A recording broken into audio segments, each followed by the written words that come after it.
chão. Quando as mesas se encherem de pão, eu vou cantar. Quando os muros que cercam os jardins destruídos, então os jasmins vão perfumar. Vai ser tão bonito se ouvir a canção cantada de novo. No olhar ardente a certeza de irmãos, reinado do povo. Vai ser tão bonito se ouvir a canção cantada de novo. No olhar ardente a certeza do irmãos, reinado do povo. Quando as armas da destruição destruídas em cada nação, eu vou sonhar e o decreto que encerra a opressão, assinado só no coração, vai triunfar. Quando a voz da verdade se ouvir e a mentira não mais existir, será enfim tempo novo de eterna justiça, sem mais ódio, sem sangue ou cobiça, vai ser assim. Lai, ala, lai, ala. Lai, ala, lai, ala, lai, ala, lai, ala. Naquele dia de chegada em nosso chão, com meu povo celebrar a alvorada, minha gente libertada, lutar não foi em vão. Hoje é dia 17 de outubro de 2021, aqui detrás da câmara, o Frei Gilvan Luiz Moreira, do CEBI. Estamos aqui em Ribeirão das Neves, numa casa do CEBI, que é o Centro Ecumênico de Estudos Bíblicos, a casa de formação. Estamos terminando aqui 2 dias e meio de formação sobre o livro de Josué na Bíblia, que será o assunto do mês da Bíblia de 2022. E foi o Wildo Bongás, que é biblista, gaúcho, a quem nós já agradecemos aqui. Wildo, muito obrigado por você ter saído lá do Rio Grande do Sul e vindo aqui para Minas Gerais, aqui pertinho de Belo Horizonte, para nos ajudar no aprofundamento bíblico aqui desse livro tão importante que é o livro de Josué. E lembrando também que nós estamos celebrando 40 anos da Marilda, casamento com o Alemar, né, Marilda? Isso mesmo, Gilvande, 40 anos de matrimônio, eu e Alemar. Que beleza, parabéns, viu, Alemar? Mil felicidades para nós, né? Então, inicialmente, Hildo, desde sexta-feira à noite, a gente aqui se debruçando para entender nas linhas, nas entrelinhas e por trás das palavras o texto do livro de Josué. Quais são as principais chaves de leitura você acha que pode iluminar, fortalecer a caminhada das comunidades no Brasil, que em 2022 terá o livro de Josué como o mês da Bíblia? Eu vou aproveitar a síntese que o pastor Carlos Dré faz num dos artigos que ele escreveu sobre Josué, e ele coloca 3 chaves, entre tantas outras, que se destacam. Indo na ordem como estão no livro de Josué, eu vou começar pela chave de leitura que está no capítulo 2, que narra a história da mulher prostituída dentro da cidade, a Raabe. E ela representa os pobres e os pobres mais marginalizados na cidade, que revelam, por um lado, a luta das mulheres, por outro lado, a luta dos pobres da cidade como um todo, que também são oprimidos pela cidade, ou pelos que moram na cidade, e que se alia aos hebreus e hebreias que vêm do Egito protege eles, faz uma aliança com eles para juntos enfrentarem o poder da cidade e derrubar a cidade e seu rei como opressores, né, do povo, tanto dos povos da cidade como do campo, né? E então esta é a primeira chave de leitura. O livro de Josué descreve a luta do povo pobre, do campo especialmente, e também das estepes, né, dos desertos, onde os pastores seminômades viviam, que também se associaram nesse processo de construção de uma sociedade justa e fraterna, derrotando os reis e suas cidades que oprimiam e viviam às custas dos povos, seja do campo como da cidade. A segunda chave seria no capítulo 12, onde faz a síntese, né, do enfrentamento com esse poder. Esta síntese mostra que o enfrentamento não é de um povo contra outro. Acho que é importante termos isso presente. Mas é o enfrentamento da cidade e dos reis da cidade que oprimem a grande maioria do povo, que são os pobres. Então, a segunda chave de leitura é isso. A Guerra Santa, como se entendia na época, né? Deus lutando nas lutas do povo pobre contra as divindades manipuladas pelos poderosos para, em nome das divindades, oprimir os pobres. Essa guerra, ela é uma guerra de luta por justiça, por liberdade, por libertação da terra que era oprimida pelos poderosos da cidade na época. E eles então lutam pela libertação da terra para reparti-la entre os povos. A terceira chave de leitura, então, é o restante do livro de Josué, do capítulo 13 em diante. Então, uma vez a terra libertada dos que a oprimem e exploram os que nela trabalham, a terra é repartida de acordo com a necessidade entre os clãs, as tribos, para que o povo, antes oprimido, agora possa viver livre e viver da produção na terra, se organizando sem rei, de uma forma alternativa, em clãs, que são as grandes famílias, e em clãs associados em tribos. E fazem então, no final, no capítulo 24, uma aliança de fidelidade a esse projeto e ao Deus que está com eles na luta por esse projeto, que é o Deus do Êxodo, contra os ídolos da cidade que manipulam as divindades para oprimir. Pacto nessa aliança, eles resgatam os elementos populares da religião popular, como o santuário no carvalho, como o altar de pedras, ou uma pedra como testemunho, que são elementos da religião popular, não centralizando num templo, numa cidade, mas isso no meio dos clãs e das tribos. Nesse sentido, Josué é um desafio para hoje libertarmos a terra das mãos dos latifundiários ou dos poderes que a oprimem e exploram quem trabalha no campo, ou não deixam os pobres ter acesso. Então, derrubar as muralhas, além das muralhas que hoje defendem os latifúndios, temos tantas outras muralhas a serem enfrentadas para destruí-las e construirmos mais vida, mais liberdade, mais justiça, mais paz. Ô Hildo, mas o livro de Josué, se ele for lido ao pé da letra, de forma fundamentalista, tem gente que diz assim, que acha que a Bíblia não precisa nem ser interpretada, basta ler e colocar em prática. O livro de Josué pode justificar matar em nome de Deus? Uma espécie de guerra santa, uma matança indiscriminada? Como entender esses textos que estão no livro de Josué, que faz referência, assim, à primeira vista, a muitas matanças em nome de Deus? Bem, aí tem várias coisas, né, Givander, que entram nessa questão.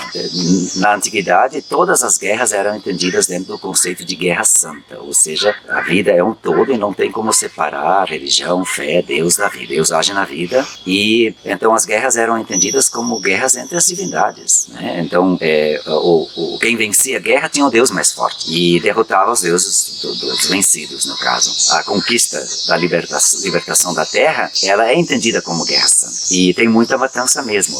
Eu já falei antes, né? É importante termos presente que não é matar indiscriminadamente um povo. A morte aqui é dos que oprimem e que matam todos os dias, às vezes de forma violenta e lentamente, os pobres. Esta violência da Guerra Santa é a violência justa, melhor, é a contra-violência justa dos pobres, contra a violência que eles sofrem todos os dias. Então, temos que incluir outro aspecto, que é compreender a vida como uma luta de classes. A luta de classes sempre existiu, não tem como escondê-la. Jesus foi morto por causa disso. Os poderosos o mataram, Jesus estava do lado da classe pobre. E então, aqui temos a mesma situação. São os sem terra, são os escravos que fogem da opressão do Egito, são os pastores seminômadas que viviam nas periferias, são os pobres da cidade representados por Raabe em Jericó. Esses grupos todos aqui promovem a contra-violência que eles sofriam todos os dias. Uma resistência. A resistência. E essa resistência, ela tem o aval de Deus. Precisamos lutar também contra a criminalização das lutas do povo. Que só eles acham que podem praticar violência. E usam a lei, usam as instituições, que chamam de democráticas e tudo. Mas o pobre não pode resistir. Como não pode? Então o livro de Josué, nesse sentido, ele defende as lutas do povo, porque o livro de Josué é um livro que foi escrito provavelmente no exílio e relido no pós-exílio, quando o povo é escravo, sem terra, e precisa lutar para de novo libertar a terra das mãos dos que a oprimem e oprimem quem nela trabalha, ou quer nela trabalhar. E nesse sentido, então, a luta por liberdade, por justiça, tem o aval de Deus, a partir do livro de Josué. Eu sou Julieta Amaral, estou aqui também participando desse encontro. Nós estamos num lugar lindo aqui, não sei se vocês já escutaram, mas temos um canto maravilhoso das cigarras aqui em volta de nós, e passarinhos, e araras e tudo mais. Então é uma natureza muito bonita. E eu queria perguntar então ao Will se a gente não precisa pensar que o que está escrito no livro de Josué, que são fatos que aconteceram historicamente e que estão descritos ali. Ou, já que você falou que o livro foi escrito como uma memória do povo que foi para o exílio, do povo que depois voltou do exílio, então o que está no livro é como uma lembrança daquilo que teria acontecido com as tribos, mas escrito assim de uma maneira agrandada e para ressaltar que Deus realmente está do lado do povo pobre. E aí, no primeiro momento do livro, teria sido uma justificativa também para as ações do rei Josias, que estava com interesses ali de lembrar essa história para justificar o que ele estava fazendo, e também, e depois do exílio, que o povo quer voltar para a terra, reconstruir. E aí nós temos também nesse momento presença de profetas que animaram a caminhada do povo, como a gente tem o terceiro Isaías e outros profetas. Então é isso, a gente não precisa pensar que fatos aconteceram historicamente. Olha, Julieta, eu acho importante uma coisa que a Marisa lembrou durante nosso estudo aqui. Muitas narrativas na Bíblia são como epopeias. Eu costumo chamar de histórias de heróis. Né? O herói ali é Josué. O herói maior é o próprio Deus na narrativa. Né? Josué não passa de um servo de Javé, assim como Moisés fora. O livro, Julieta, acho importante lembrar do Josué, na Bíblia hebraica, ele é o primeiro livro dos livros proféticos, então é profecia. Então acho que essa memória que você fez é importante. Se essa narrativa é uma narrativa de herói, dessa lógica epopeia, o livro tem que ser lido como epopeia, e não podemos lê-lo. Ele foi escrito assim, vamos dizer, em dois momentos. Ele narra uma epopeia, uma história de heróis lá do passado, passado longínquo, e ele narra essa história não como algo para lembrar como foi. O texto não quer fazer historiografia, não é uma crônica, uma descrição dos fatos. É uma narrativa simbólica para falar para os destinatários quando o livro é escrito. Então essa epopeia é apresentada como um espelho. A gente olha para o espelho não para ver como foi o acontecimento descrito lá atrás, mas ver nós dentro do espelho. A gente olha para o espelho e enxerga nós. Para nós hoje seguir na mesma linha profética da luta pela libertação da terra, como Josué liderou naquela ocasião, e hoje como ele, com a força de Javé, nós também de mãos dadas possamos seguir libertando a terra. Então, nesse sentido, a narrativa como epopeia, ela é um espelho para pedir que nós olhemos para ele e nos enxerguemos na mesma luta ainda hoje. Eu sou Ieda Santos Leite, da equipe de publicações do CEBI, facilitadora também, e com muita alegria estou aqui participando desse evento, encontro maravilhoso, cumprimentando então o Hildo pela maravilha do encontro, pelas as janelas que ele deixou, ou portas, que deixou abertas para nós, para nos motivar a um estudo de 1 ano. As pistas que o Hildo nos deixou sobre o livro de Josué vai permitir esse aprofundamento. Eu queria, Hildo, por gentileza, se possível, em rápidas pinceladas, que você falasse para nós sobre o protagonismo das mulheres em Josué.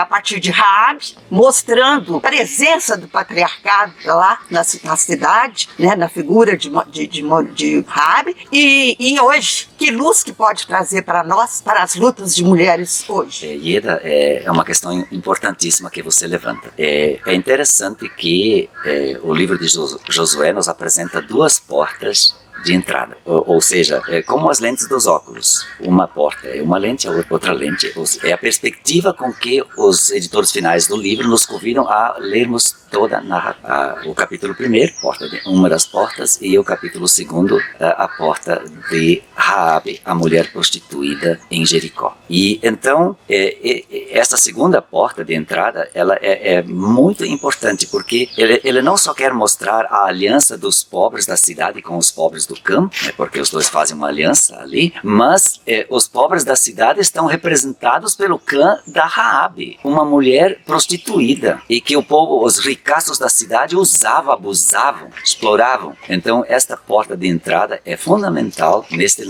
livro que é profético também. Então, no decorrer do livro, é importante lembrar que também, no capítulo 8, quando fala da assembleia em Gilgal, as mulheres, junto com as crianças, inclusive participam da assembleia. As mulheres estão presentes na luta. Elas não estão só no tanque e na cozinha. Estão lá na luta, presentes na Assembleia do Povo. O livro de Josué lembra também uma mulher, dá nome para elas. Quando as mulheres na Bíblia têm nome, significa que elas têm um protagonismo enorme dentro daquela cultura patriarcal ainda muito presente na época, muito mais do que hoje. Então isso dá mais significado ao protagonismo ao nomeá-las. A menina chamada Axa, ela é filha do Caleb e tem uma narrativa lá onde ela luta por terra boa. Ela luta por um chão que tem fertilidade para a produção e luta por água. Isso significa que a água é fundamental para que haja produção. E além disso, lembra as 5 filhas de Salfaade, lá do livro de Números, onde Salfaade e a sua companheira, eles não têm filhos homens, só 5 mulheres, e elas vão até Moisés e exigem terra também, que era só dada para os homens, elas exigem que seja também repartida para as mulheres. Moisés até fica sem saber o que fazer, consulta Deus e Deus diz para ele, dá terra para elas. E se tornou lei em Israel. Números 36. O livro de Josué faz questão de lembrar essa história, essa memória, para mostrar que a luta das mulheres lá atrás foi decisiva para que também as mulheres tivessem participação na repartição da terra no novo projeto. Então, nesse sentido, a luta das mulheres de lá também são espelho para a luta das mulheres hoje, como já comentamos. Meu nome é Vânia, estou na caminhada do CEBI há algum tempo e estou aqui participando deste encontro que veio nos despertar e trazer grandes curiosidades e também desafios e provocar. A minha pergunta para o Hildo é o seguinte: diante da nossa atual realidade, nós sabemos que tem muitas pessoas que não têm teto, não têm casa, não têm lar. O latifúndio hoje, ele é expressivamente opressor. Diante dessa visão nossa hoje de mundo, aqui agora, como que o livro de Josué poderá nos inspirar para que todos tenham direito à terra, para que todos tenham direito ao sol? Bem, Vânia, uma das questões que se destacam no livro de Josué é que a terra, ela pertence a um dono só. E esse dono chama-se Javé, no livro de Josué. E também nos demais livros da Bíblia. Se Deus é o dono, então a terra é de todos os seus filhos e suas filhas, e ninguém pode ser excluído. Então essa questão é central. Nós até fizemos um levantamento da quantidade de vezes, não lembro aqui, em que aparece a palavra, o verbo dar. A terra é dada por Deus, não como propriedade, mas como posse, como usufruto da terra. E ela é repartida, partilhada. Então, se a terra é de Deus, então é de todos. Até tem um canto de um rapaz lá de Pernambuco que canta assim: eu não sou dono do mundo, mas sou filho do dono. Portanto, todas as criaturas de Deus têm direito a uma herança, palavra muito usada no livro de Josué, que é um lote, uma parte, uma porção na terra para nela viver e viver em paz e com dignidade. Meu nome é Denis, eu sou de Passos. Por lá, nas quebradas desses grandes sertões das Minas, a gente está metido com os processos de educação popular, de ligação de fé e vida, espiritualidade e militância, de modo que a gente está no CEBI, está nas SEBs, está nas pastorais sociais, nos movimentos populares. E nesse fim de semana nós participamos desse momento assim fecundo de troca, de partilha em torno do livro de Josué. E a gente, no CEBI, nós sempre temos o desafio de ler, de pensar com os nossos pés, a partir da realidade em que nós estamos inseridos e desse entorno maior que nos envolve. E nós sabemos que a conjuntura não está nada fácil, aliás, é mais uma conjuntura, né? Tão difícil. E nesse momento de encruzilhada complicada, dura, da luta de classes na América Latina, a gente desconfia muito de quem, falando aos pobres, falando aos provocados, aos sabotados, aos últimos, falando a estes, pedem paz em termos de resignação. E eu queria saber, Hildo, como é que o livro de Josué pode ser uma boa notícia para os pobres, má notícia para os ricos, para os patrões, e como em que medida deve e pode alimentar a revolta, a justa ira, a indignação desses que são pisados e esmagados por esse sistema capitalista perverso que, para o povo, distribui ossos e para os agronegociantes, para as mineradoras, acumula e otimiza rentabilidade e ganâncias. Pois é, Denis. O livro de Josué, ele não é uma boa notícia a quem aprisiona a terra e explora o povo pobre. Não. Mas é um evangelho justamente para as vítimas da opressão de qualquer sistema que oprime. Hoje, o neoliberalismo capitalista. Para as pessoas que lutam por igualdade e justiça, o livro de Josué, ele é uma força, ele é uma inspiração, uma motivação, um entusiasmo que vem do fundo para o engajamento na luta daquilo que Deus quer.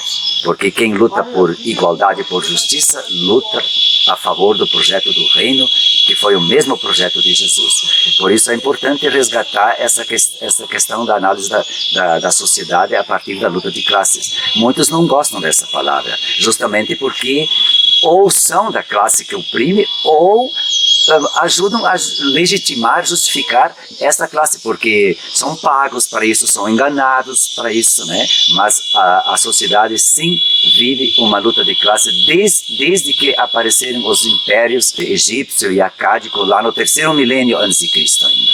E essa luta de classes ela é muito forte hoje. Se no Brasil houve um golpe de Estado em 2016, é porque a classe opressora capitalista não permite que um governo que defende a Constituição de 88, que é uma Constituição que tem uma perspectiva social, de justiça, de defesa dos direitos, e esse governo não pode ficar no poder, tem que derrubar. Por isso a classe dominante fez o golpe com o apoio do Império Norte-Americano, usando aqui a justiça para criminalizar um governo que estava ajudando a promover a reforma agrária e tantas outras coisas. Então, só não enxerga quem é cego. E o que Jesus mais fez foi curar ceguinho. Então, Jesus tem muito trabalho ainda hoje. Então, nesse sentido, o livro de Josué, ele não é uma boa notícia para quem oprime, mas uma boa notícia para os pobres. E ele, ao mesmo tempo, nele, Deus dá um aval à luta dos pobres, à contra-violência, à resistência dos pobres. Os opressores, eles legitimaram a violência dele. Inclusive, organizaram um Estado com uma instituição repressora a favor da proteção do que eles acham direito só deles e não de todo o povo. Então, e criminalizam a resistência do povo. Não, nós precisamos. O livro de Josué, ele abençoa. E nele, Deus dá um aval nas lutas do povo pobre por justiça e por fraternidade, por partilha e vida digna, bem viver para todas as pessoas. Eu sou Glória, de Ipatinga, do CEBI Vale do Aço, e tive a grande oportunidade de estar aqui nesse estudo com o Hildo Bongás, com os companheiros aqui do CEBI. Eu gostaria de perguntar para o Hildo, dentro do contexto político, social, econômico, até da religião, né, dentro das igrejas, quais são as luzes que nós, enquanto comunidade, enquanto lideranças, podemos trabalhar para que esse livro, que é um desafio para nós hoje, nesse contexto de tanta divisão, de tanto sofrimento, de tanta luta, e que às vezes a gente enxerga aí o pessoal desanimado. Quais são essas luzes que nós podemos trazer para que essa resistência ela venha fortificada com o estudo desse livro? Sou Antônio Raimundo de Ipatinga, estamos aqui nesse encontro estudando o livro de Josué com o Hildo. Gostaria de completar a pergunta da Glória, né? A gente que mora na cidade, né, nesse mês que vamos estudar a Bíblia e levar o estudo para a comunidade, em que esse livro pode ajudar nós das cidades a ver com outros olhos a luta do pessoal pela terra, pela casa, pela moradia? Bem, Glória, primeiro o ponto da religião. Eu acho que para hoje, nas nossas comunidades, a gente ir além de participação dos ritos da comunidade, até as festas que faz a comunidade, para a gente de fato se converter ao Deus bíblico, ao Deus de Jesus, porque não basta ser cristão, nascer cristão, é preciso tornar-se cristão. Aí a Simone de Beauvoir, acho que também nos serve, né, como parafraseando ela, não basta nascer mulher, é preciso tornar-se mulher. Também nós homens precisamos fazer isso. Não basta nascer homem, é preciso tornar-se um homem novo, não violento. E assim, também não basta nascer cristão, é preciso tornar-se cristão para aderir ao projeto de Jesus. E então o livro de Josué, ele tem essa força de mostrar que a religião é, no fundo, né, a fé no Deus libertador, no Deus que não suporta qualquer tipo de opressão, a fé nesse Deus que está junto inúmeras vezes. Já para Moisés dizia isso: vai, eu estou contigo, não tenha medo, coragem, ser forte. Repete várias vezes isso no livro de Josué: eu estarei contigo, como estive com Moisés. Esta fé na presença desse Deus, Emmanuel, quer dizer isso, Deus que está com a gente, que nos empurra, nos move, nos entusiasma para fazermos parte do projeto dele, que é construir um mundo de fraternidade, de paz e de justiça. Então, para ti, Glória, eu acho que ficaria nisso. Quanto ao que o Antônio Raimundo levanta, para nós que moramos nas cidades, tem, Raimundo, não só a questão de nós apoiarmos a luta do campo, até porque nós na cidade dependemos do campo. O que nós teríamos hoje na nossa mesa, seja no café da manhã, no almoço ou na janta, se não fosse o campo? Hein? Responde. Não só nós nos unirmos às lutas pela reforma agrária, como Raabe com seu clã, os pobres de Jericó, se uniram à luta dos pobres da terra para repartirem, para fazer a reforma agrária na ocasião. Josué tem um outro aspecto que o livro de Josué, na sua segunda metade, a partir do capítulo 13, deixa muito evidente. A cidade que antes era opressora, com muralhas, agora é integrada, Raimundo, é integrada no projeto Cidade-Campo, onde o campo é repartido e a cidade, ela está integrada nesse projeto. É uma cidade libertada e aberta, sem muralhas, aberta, integrando-se a esse projeto de justiça para o campo e também para a cidade. Eu sou uma irmã salesiana, irmã Marisa Mourão Saboia, e vivi por muitos anos, desde os anos 70, na inserção popular, junto com a Julieta, numa favela. Eu já morei lá. A inserção popular é um esforço, né, da vida religiosa de se aproximar do povo das periferias. A gente convive, né? Então, agora o CEBI tem muito a ver com isso. E hoje eu estou entendendo melhor. Houve o fato Josué. Josué foi aquele que chefiou o povo do Êxodo para conquistar a terra na entrada. O Êxodo foi uma conquista de gente pobre. É claro que eles não iam atacar cidades muradas, que isso seria um suicídio, né? O livro foi escrito pela corte dos reis. Tanto a primeira edição, lembrando os ideais de Josias, de formar de novo um país grande, forte, unindo o sul com o norte, né? Esse era o sonho de Josias. Então eles contam mais o que Josias sonhou do que o que realmente aconteceu com o povo que veio do Egito e conseguiu se assentar naquela terra, né? Então a gente, no CEBI, tem muito essa orientação de não misturar o fato com a narração do fato, porque o fato sempre acontece antes de uma maneira. Agora, a narração acontece, às vezes séculos depois, misturando os interesses de uma outra época. Então, no caso, os interesses da corte, que queria mostrar o poderio da corte. E aí, a gente fazendo isso, ajuda o povo a fazer uma outra leitura.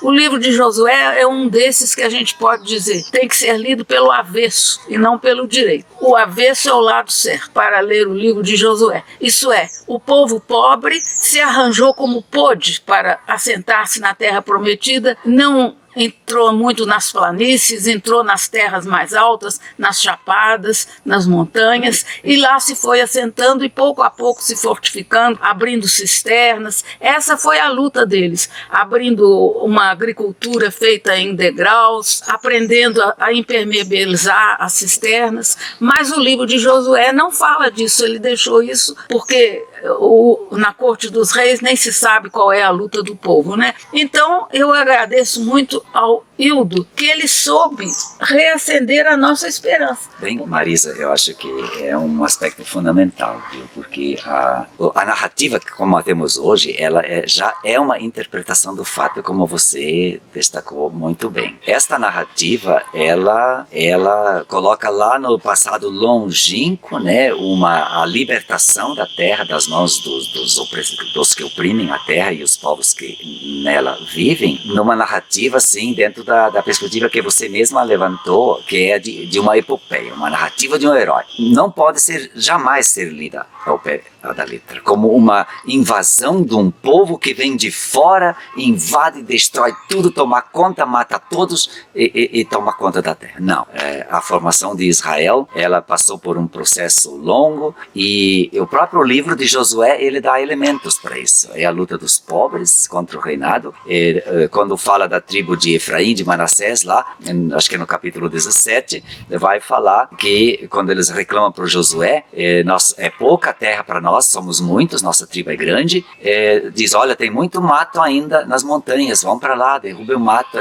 Então a formação de Israel começou nas montanhas, justamente fugindo da opressão das cidades na planície. De vários grupos, os pobres, os que chegaram do Egito, que era um grupo minoritário, a maioria eram os pobres do campo ali da região, os camponeses endividados de tantos impostos que tinham que pagar, não só para os reis cananeus, mas também para o faraó, que era o imperador que controlava a região.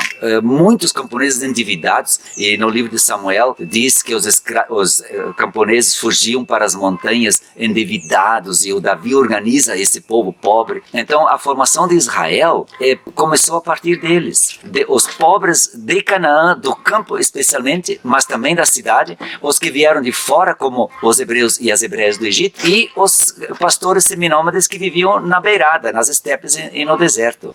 Não só na região de Canaã, mas mas também de longe, como o grupo de Jetro, que veio lá de Madian, que hoje fica na Arábia, no sul, no Sinai, e é também um grupo de pastores seminômados. Foi lá que Moisés foi conhecer Javé, que era o Deus daquele clã, daquele grupo, e que migra para a Palestina, né, depois acaba se impondo como a divindade principal, né? A formação de Israel não foi uma conquista violenta como uma guerra relâmpago, vem de fora, entra, acaba com tudo e toma conta. Não, foi um processo lento, que veio de dentro mesmo, com grupos de fora que entraram, e é a luta não de um povo contra outro, mas dos pobres, de todos os povos, contra os opressores destes povos. Por isso, o povo de Deus na Bíblia não é um povo étnico, um povo que é todo mundo parente um do outro. Não, o povo de Deus na Bíblia são os pobres de todos os povos do mundo. E todos estes, como os seus opressores, têm direito a um pedaço de terra. Então a luta contra os opressores não é necessariamente matar eles, mas é fazer com que deixem de ser opressores e sejam também irmãos do povo. Quando não aceitam, bem, aí fica difícil. Hildo Von Gás, meu irmão, gratidão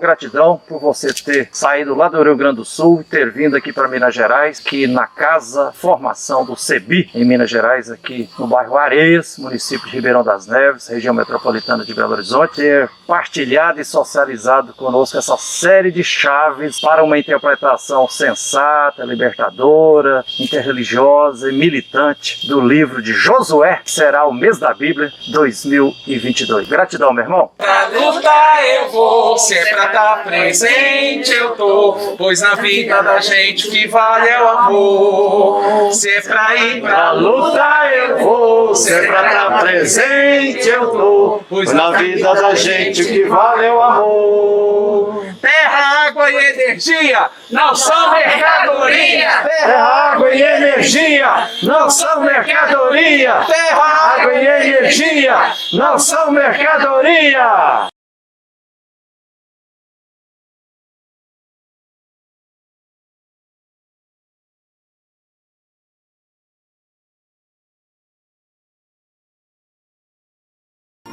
Vou convidar meus irmãos trabalhadores, operários, lavradores, escateiro e outros mais. E juntos vamos celebrar a confiança, nossa luta na esperança de ter terra, pão e paz. Ei, ei. Somos gente nova vivendo a união, somos povo semente de nova nação. Ei, ei. Somos gente nova vivendo o amor, somos comunidade, povo do Senhor. Yeah, yeah. Vou convidar os índios que ainda existem, as tribos que ainda existem no direito de viver. E juntos vamos, reunidos na memória, celebrar uma vitória que vai ter de acontecer. Yeah.